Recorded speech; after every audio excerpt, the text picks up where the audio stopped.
most prestigious model designation in the Porsche world is a single letter, R. In the company's 76-year history, it's been used just 3 times. The first we'll come to later.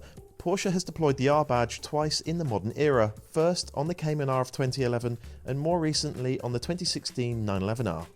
Porsche Cayman R. I've been looking forward to this. I've never driven a Cayman R before.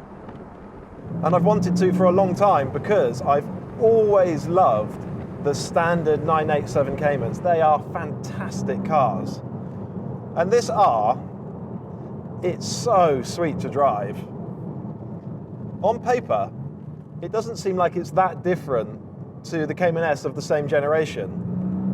But when you drive it, you really feel the differences. And of course, it's always the way with these special edition Porsches. There's always more going on than Porsche tells you. It's in the fine tuning, it's in the details that the differences lie. So you have to drive this car to really appreciate what those differences are. The Cayman R wasn't that different to a Cayman S. It got a small power hike to 326 brake horsepower and a 55 kilogram weight saving. There was a 20mm drop in ride height with retuned suspension and an LSD, but that was it. Some say 1,421 were built, others say 1,621. Either way, it's a pretty rare car. Used examples start at around £40,000 today. There's purpose in the ride. It's a little bit jiggly, maybe a bit more jiggly than you'd want it for everyday use. But once you're up to speed, yeah, the ride, the body control are just fantastic. This bucket seat, super supportive, maybe a bit too high, maybe a bit upright, but it holds you in all the right places. The gear shift, there's quite a lot of weight in the throw. It's pretty stiff, but it is still such a sweet gear shift. This whole car, there's a kind of sense of purpose to it. You know it's something a little bit special. You know it means business. And it's fantastic. Through a sequence of bends, you feel the body control, how precise, how accurate the steering is. The steering is a real highlight. Of course, it's hydraulically assisted, which means it's got this lovely natural feel to it. It can feel, compared to modern electric steering systems, a little bit slow right around the straight ahead, but that's just what steering used to be like. I love it, it's so tactile. So chassis, steering, absolutely magnificent. The balance, oh, it's just sublime. And then the engine. It's not a really special Porsche Motorsport engine. It's not a GT3 engine. It's still so sweet though. It spins out well beyond 7,000 RPM. It's not really loud. It's just a lovely cultured flat 6 howling kind of sound. Yeah, it's a honey of an engine. And it's plenty strong enough as well. The performance is really good. It's a level of performance that you can actually use on the road. Oh, so how to fault this car then? I don't know if I can really. The R comes with a limited slip differential. It took Porsche a long time to offer an LSD in the Cayman, but it gives the car really good traction. And then when you do want to play around with the balance, make it slide just a little bit away from a corner, that diff makes it easy to do so. It's just so consistent, so predictable. God, fantastic car this. It took me a long time to drive a Cayman R, but gosh, I'm glad I did. However, I come back to one of my earlier questions. This is a Cayman R. That's Porsche's most prestigious model designation. Let's not forget that. So is this car special enough to justify that badge? Hold that thought. The key difference between the Cayman R and the 911R is this: while the former was an adapted version of a standard Cayman, the latter was derived from the GT3 and GT3 RS. It mated a GT3 chassis with the 493 brake horsepower flat 6 from the GT3 RS, plus a 6-speed manual. It was 50 kilos lighter than the RS too. 991 examples were built, a nod to it being a 991 generation model, and today you'll pay at least £300,000, probably more. So is the 911R more deserving of the R badge? The 911R I have driven before. I know this car well. I remember at Evo, we declared it Car of the Year 2016, so I've spent plenty of time driving 911Rs. I love them. I really love them. They are fantastic. But let's compare it to the Cayman R a little bit. I immediately prefer the driving position in this car. I'm lower, the steering wheel comes closer, the pedals are perfectly positioned, the gear lever exactly where you want it. Actually, the seating position in this car is perfect. It's one of the best I've ever come across. Gear shift is lighter than the Cayman R's, but I prefer it actually. It's lighter, but it's super accurate, really mechanical. Lovely weight and throw. The engine, of course, that's probably the biggest difference between these two cars. It's a howling engine, borrowed from the GT3 RS. So it goes like hell, well beyond 8,000 RPM, explosive at the top end. Yeah, it does make the Cayman R's engine seem a little bit limp, a little bit flat. This is a bigger car, and it does take up more road, but it's not enormous. So on these fairly narrow British B roads, there's still plenty of space. Body control is sensational. Grip on Cup 2 tyres on this fairly warm, dry day, just phenomenal. The chassis is lovely and supple.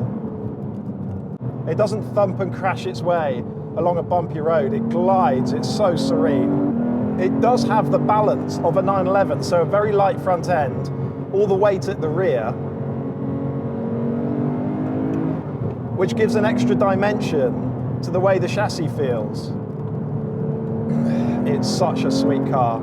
The steering is electrically assisted. It doesn't have that same dialed in sense of connection as the Cayman R, but with rear wheel steering and plenty of accuracy, this car actually steers really nicely. I like it a lot. There's just a sense of poise and polish and precision and lightness about this 911R. It has it all, this car. Mega engine and gearbox, great interior and seating position. It looks brilliant. I'm starting to think, if I could only ever have one special car at home, it would be a 911R. It's superb. But let's go and bring in Andrew Frankel and see what we can learn about R-badged Porsches. The Intercooler is so much more than just a YouTube channel. We have a popular weekly podcast available wherever you get your podcasts and a multi-award-winning ad-free online car magazine on website and app. We publish the best stories daily by what we think is the finest team of automotive writers working anywhere in the world today. To see why the Intercooler has won a bunch of awards, click the link on screen or in the description to start your 30-day free trial. Andrew, take us back to 1967 when Porsche first used the letter R on a car. Sadly, I can take you back to 1967. Just about. I was just about around at the time. So the 911R, first ever racing 911. It's strange, isn't it? The 911 was first shown in 1963. Got until 1967 before they actually made a racing version. They'd sell you competition packs. Yeah. Porsches raced all over the place before 1967, but they were all upgraded road cars. The 911R, the first 911R, was the first ever racing 911. It was a proper competition car. Completely. I mean, right up to and including the engine, which came straight out of the Le Mans 906 prototype racer. So it was a 2-litre flat six like all the others, but this one was so up the wazoo. It had twin plugs, head, everything was turned up to 11. It had 210 horsepower. It revved to 8,500. It was unlike any other flat six they'd ever made. Yeah. But actually, and I guess it's where it relates so much to these cars, it was a lightweighting exercise. Yeah. And they stopped at nothing. So the first car, which is the one I drove, was all aluminium, and then they made 3 fiberglass prototypes, and then they made a production run of 20 cars which were made out of steel. But the car I drove, it had aluminium hinges, aluminium body. The only bit of glass in the car was the windscreen, and that was as thin as they could make it. All the rest of it was plastic. Yeah. The ventilation system was 2 holes in the front quarter lights to let the cold air in, and 2 holes on the rear ones to let hot air out. it was the first Porsche to use a badge. Sorry, not a badge, a sticker rather than a badge, instead of a badge. I guess its claim to fame was this ridiculous race it went and did. Yes. And was that the car that you drove? That was the car I drove. Yeah. And was this the Marathon de la Route? The 1967 Marathon de la Route. Yeah. Where 3 drivers, Jochen Neerspach, I think I pronounced his name, Hans Hermann, and our own Vic Elford, did a race at the Nürburgring which lasted for 84 hours. Yes. And they went off and they did this. And okay, what you have to tell them, they won it, obviously. You have to guess what the winning margin was. How far ahead was it over the car that came second? Well, clearly a lot. An hour? 1,000 kilometres. 1,000 kilometres. It's got to be the greatest winning margin ever in the history of motor racing. Let's see how. Yeah, so it was quite a thing. And I'm sure there were different weights for the different bodies and so on, but they were something like 800 kilograms. 800, the one I drove was 816. I don't know whether the production, I guess being steel, the production ones were a bit heavier, but the one I drove was 816. Yeah, 816. 816. Super lightweight. Yeah, and it still used a standard road going 911 shell, but even then, a 911 was a ton and a bit. Yeah. So they took at least 200 kilos out of it. Which is a huge amount to take out of an already light car. Telling me. So the point being then that it was a very serious machine. It was a competition car. It had motorsport pedigree dripping through it. Yeah. Exceedingly rare, massively valuable now. The point is, it's a very special car, right? Yes. And so that brings me on to the Cayman, the 987 Cayman R 2011. Yes. The first time they'd used R since. Yes. No motorsport breeding. No. A bit of weight saving. Little bit. No 50 kilos? 50 kilos, something like that. No special engine. Yeah. So did they misuse the R badge on that car? People are always, for want of a misusing badges, aren't they? Yeah. And I suppose you can get all sorts of purist about it. And yes, I think if you analyse it on that basis, then probably they did. But, I think it's just probably less complicated and probably better just to look at it in terms of what it is. Yeah. Which is, a very lightweight, a lightweight version of an already extremely lightweight car. Yeah. A very pure version of that car, and something which has a tiny bit of the essence of the original, I guess.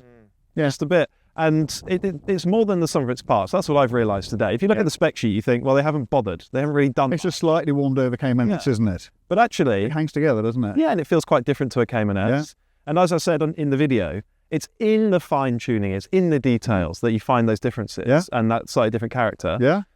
So it is a wonderful car. It's a sub 1,300 kilo car. Yeah.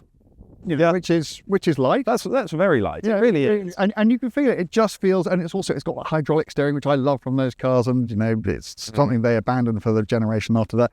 So I think it's it's got a limited slip diff in it. Yeah. It's got a suspension drop in it. I mean, it's not just like, oh, we'll stick an R badge on a Cayman S and hope we can get away with it. It is a lot more than that. And as you say, it just hangs together in the way these things so often do when this company does it.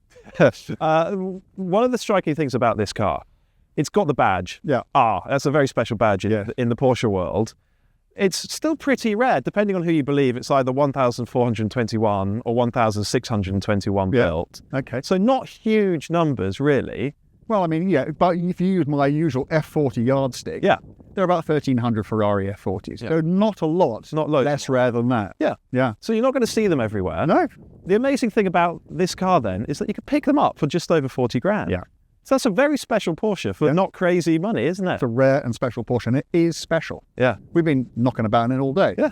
And it's lovely. Mm. Yeah, it's really nice. Is it? So give us a little bit about how it is to drive then. I mean, much different to a Cayman S? We'd have to have a Cayman S.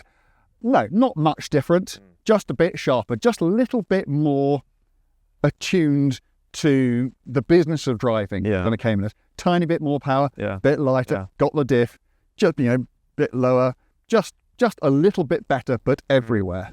And all those changes make a difference, don't they? Yeah. Okay, so the second time in the modern era that Porsche used the R badge, the third time ever, 2016, the 991 generation 911R. Yeah. There was a huge fuss around this car when it was new. I mean, the speculators were in a right old froth over this thing. Yeah. I was introduced to this car, I think at Anglesey. Yes, lovely. When it was new. On the racetrack? On the racetrack and on the road. Yeah. Where we had a 488 GTB Ferrari. We had a McLaren 675 LT. This came along, kicked their butts. Really? Wow. And those are two of my favourite Yeah, cars that's ever. stellar competition. And okay, to be fair, that wasn't. There were lots of judges, and kind of like on aggregate, it just nipped it. To be fair, but even so, you know, those are mid-engine exotic sport cars, and here comes a 911. Yeah. But actually, you know, this is, compared to the Cayman, they've done a lot more to this. Well, it's also, that's right, it's the starting point, isn't Yeah. it? Was a GT3. The starting point for that is frankly, a Bogo Cayman. Yeah, exactly. So it's a big difference. That's the crucial difference, isn't it? This is a very special car to drive. Yes. I mean, as you said, the starting point, the GT3. Yeah. You have to remember at the time you couldn't get Yeah. a manual GT3. One of those. We got so excited because we'd been quite critical of the fact Yeah. that you couldn't get a manual, because we all remember manual GT3s and manual GT3 RSs. You know, in the 997 generation, all previous ones, you could get, you know, and you couldn't with the GT3. So this came along, and this was, so basically it used the GT3 RS with the 4-litre engine as its starting point, but it took all the wings off, it softened off the suspension, and it stuck a manual gearbox in it. Fantastic. And it's got lots of lightweight bits on it, and we just thought, whoop-de-doo. And of course, what this evolved into was the second generation 991 GT3 Touring, one of my favourite 911s of all. Yeah. But this is kind of like where it all started. Yeah, it's almost the prototype for the Touring. Exactly. But really rare, really special. And, you know, we've been driving this, does it feel, whatever it is, 8 years old? No. It doesn't at all. I think it's absolutely sublime. Yeah. I've loved it. I'm starting to wonder if it's the car that I would take over anything else just to have at home. You know, as your one special car, I think it's glorious. The engine, the chassis. I love the interior, the seating position. What about the houndstooth upholstery? Yeah, oh, that's lovely. Yeah, I gotta have that. There's nothing that I don't like about it, except that it is massively expensive. It's almost 10 times the price. About 350, we think. Yeah. For not even, you know, this is a beautiful one. Yeah. It's done very few miles. Yeah. I think the going rate is about 350. This is probably a bit more than that. Yeah. What would you pay for a Gen 2 991 GT3 Touring? Less than 2? Yeah. So what you're actually paying for here is scarcity value as well, aren't you? Yeah. And you have to, that has to be reflected in it, because it's a great car, but I'm not saying we're necessarily saying it is, you know, streets night and day better than a Gen 2 991 GT3 Touring. It clearly isn't. But as a limited edition, very special Porsche with that badge on it, you can see why people are after them, can't you? It's a hell of a thing. Yeah. It is a hell of a thing. It is. Mind you, so's the Cayman, and it doesn't feel like a tenth of the car. So let's not pretend that the Cayman R has been totally overshadowed by this thing. It hasn't, and we've been on, you know, reasonably typical sort of English country roads. Yeah. And I wasn't driving the 911 any faster than the Cayman. You can just bimble along, and because it's that little bit more compact, and for me, because it's got this, I actually prefer the steering in the Cayman because it is hydraulic rather than electric. I know you take a slightly different view. But you just feel really comfortable in the Cayman. I mean, give it a bit of space and clear, or track, that would just disappear. Yeah, oh yeah. But actually, out here, you don't lose anything like, well, certainly not as much as the price differential would suggest, and actually a bit less than I thought. You're right, that does steer beautifully. There's something about the electric system in this car that I actually quite like. Yeah. I don't think I prefer it to that, but I was surprised that it didn't feel sort of spongy and fluffy like these systems sometimes can do. So anyway, two fantastic cars. I've loved driving them today. Please remember to comment, let us know which of these two you think you would prefer. Remember For the money. For the money, well, yeah, exactly. There's a big difference there. Remember to subscribe to this channel, please. That's really important. It really helps us. And if you want to read more about these two cars, Andrew's written this story this time, head to the-intercooler.com, or you can click the link just below this video in the description and start your 30-day free trial. You can sign up in seconds. It takes just seconds to sign up, and you can see what the Intercooler is all about. Many thanks for doing that, and thank you for watching.